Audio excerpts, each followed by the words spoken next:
Di video kali ini kita akan membahas itu tentang tugas dan peran pemimpin. Check it out.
Tugas dan peran pemimpin.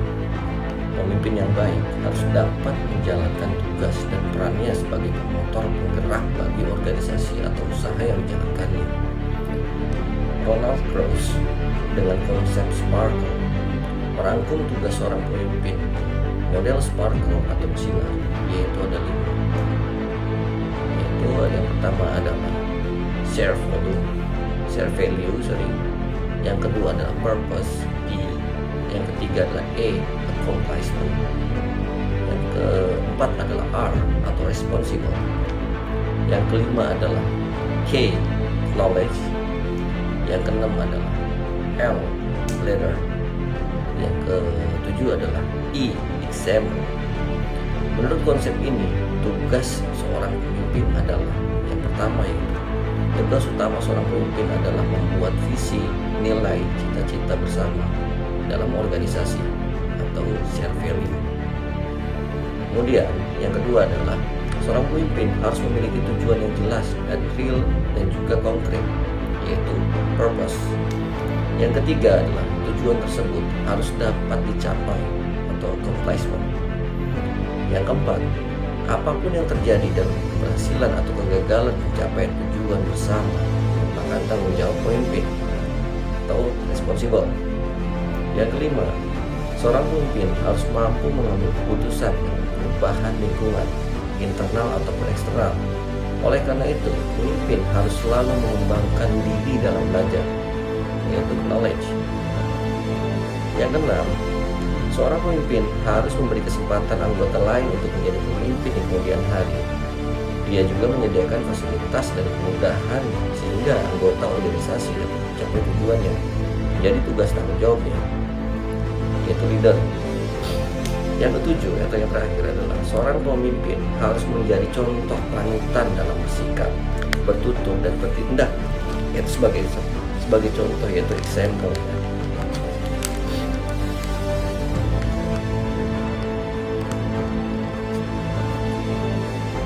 Sebagai implementasi dari konsep Sparkle, beberapa literatur membagi peran sebagai seorang pemimpin sebagai berikut. Yang pertama adalah sebagai seorang pemimpin memotivasi anak buah, memberi sugesti pada anak buah. Yang kedua adalah menciptakan inspirasi. Yang ketiga adalah sebagai sumber informasi atau trend watching.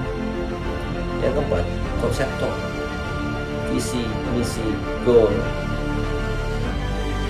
Terus juga sebagai seorang fasilitator, liaison officer atau interaksi antara individu dan unit. Yang kedua adalah negosiator, pengalokasian sumber daya antar unit, menciptakan keadilan. Yang ketiga adalah mediator, penghubung manajemen dan pekerja. Seorang administrator yaitu berfungsi sebagai yang pertama adalah katalisator, yang kedua adalah mengambil keputusan strategis, yang ketiga adalah delegator, pendelegasian tugas, tanggung jawab, pemberdayaan dan monitoring SDM, wakil organisasi. Yang keempat adalah problem solver, menyelesaikan konflik dan stres dalam organisasi. Berikut perbedaan antara pemimpin dan manajer. Perbedaan antara pemimpin dan manajer. Manajer memiliki sifat A, logika, analitika, fakta, kuantitatif, dan B. Terorganisasi, berurutan, terencana, dan detail. Sehingga manajer berusaha melakukan sesuatu dengan tujuan organisasi atau efektif atau doing the right thing. Pemimpin memiliki sifat ke arah A, C, yaitu interpersonal, perasaan, kinestetik, emosional, dan D, holistik, intuitif, terapan, dan sintesis. Oleh sebab itu, pemimpin cenderung melakukan sesuatu dengan benar atau efisien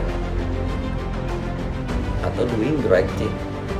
Seorang pemimpin memiliki sifat atau cara berpikir T, antara lain memiliki imajinasi tinggi, berinovasi untuk membangun peluang, membangun relasi, menyukai risiko, dan tetap konsisten dengan mimpinya. Berikut adalah perbedaan antara pemimpin dan manajer. Pemimpin yang pertama adalah diangkat oleh pengikut. Yang kedua, mengandalkan kewibawaan personal power. Yang ketiga adalah bertindak sebagai pencetus ide. Yang keempat, bertanggung jawab pada anak buah. Dan yang kelima adalah bagian dari pengikut. Kemudian kalau untuk manajer adalah diangkat oleh kekuasaan atau legitimasi. Yang kedua, mengandalkan pada kekuasaan atau right. Yang ketiga, bertindak sebagai penguasa. Yang keempat, bertanggung jawab pada atasan. Dan lima, bagian dari organisasi. Berikut adalah perbedaan fungsi manajemen dan kepemimpinan. Kepemimpinan itu yang pertama adalah mengarah pada kemampuan individu. Yang kedua merupakan kualitas hubungan. Yang ketiga adalah diarahkan untuk mencapai keinginan pemimpin. Yang keempat adalah bersifat hubungan personal. Yang kelima menggantungkan diri pada sumber daya atau sumber daya yang ada pada dirinya. Yang keenam adalah melakukan untuk mencapai tujuan atau doing the right thing efektif. Sedangkan manajemen adalah mengarah pada sistem atau mekanisme kerja yang utama. Yang kedua merupakan fungsi status kewenangan. Yang ketiga diarahkan untuk mencapai tujuan organisasi. Yang keempat bersifat interpersonal. Yang kelima menggantungkan diri pada daya dan dana yang ada. Dan yang keenam adalah melakukan yang benar atau doing the right thing atau efisien. Sebagai seorang wirausaha yang baik, peran kamu adalah seorang pemimpin, bukan seorang leader. Seorang pemimpin memiliki ciri diangkat oleh pengikut, memiliki kewibawaan atau power, bertindak sebagai pencetus ide, dan bertanggung jawab pada anak buah.